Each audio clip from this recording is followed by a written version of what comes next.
If you want to edit and remove a green screen in CapCut on Mac or Windows, you're in the right place. In this video, I'll walk you through the process step by step so you can place your subject over any background, clean up the green spill, and make your edit look professional fast. If this tutorial helps you out, don't forget to hit like and subscribe for more simple CapCut tutorials like this. Alright, let's jump right in. First, open CapCut Desktop on your Mac or Windows computer and start a new project. Or open the project you already want to edit. The first thing you need to do is import both of your clips. Click Import and bring in your background video and your green screen footage. Once both files are in your media library, drag the background video down to the main track, which is the first track, often called V1. This clip will act as the scene behind your subject. Now take your green screen footage and drag it onto the track directly above the background clip, usually V2. This layering is very important because CapCut needs the green screen clip to sit on top of the background for the effect to work correctly.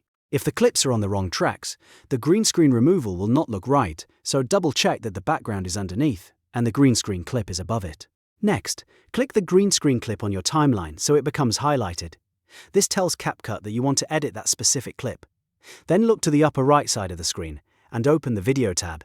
Inside the video settings, find and click Cutout. This is where CapCut keeps the tools for removing backgrounds and isolating your subject from the green screen. Once you're inside Cutout, you'll see the option for Chroma Key. Go ahead and check the box next to Chroma Key to turn it on. As soon as you enable it, CapCut will prepare the clip for background removal. Now click the color picker, which looks like an eyedropper, and then click directly on the green area in your video preview. Try to choose a section of green that is clearly part of the background, not your subject's clothing or skin.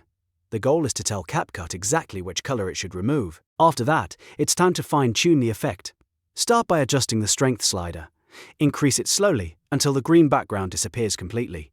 If you push it too far too quickly, you may start removing parts of your subject, so make small adjustments and watch the preview carefully. Then, move on to the shadow slider. This slider helps reduce any green outline, color spill, or leftover edge tint around your subject. If you still see a faint green glow around hair, shoulders, or clothing, keep tweaking the shadow setting until the cutout looks cleaner and more natural. A good tip here is to zoom in on the preview if you need to check the edges more closely. That makes it much easier to spot any leftover green fringe. If the green screen footage has uneven lighting, you may need to make a few extra adjustments to get the best result. The cleaner the original green screen recording is, the better CapCut will be able to remove it. And that's really all there is to it. Once your green screen is removed, your subject will appear over the background video underneath, giving you a polished and professional composite. You can now continue editing, add text, music, transitions, or export the final video when you're happy with the result. If this CapCut tutorial helped you, make sure to like this video and subscribe to the channel for more editing tips, mobile and desktop walkthroughs, and beginner-friendly software guides. Thanks for watching, and I'll see you in the next one.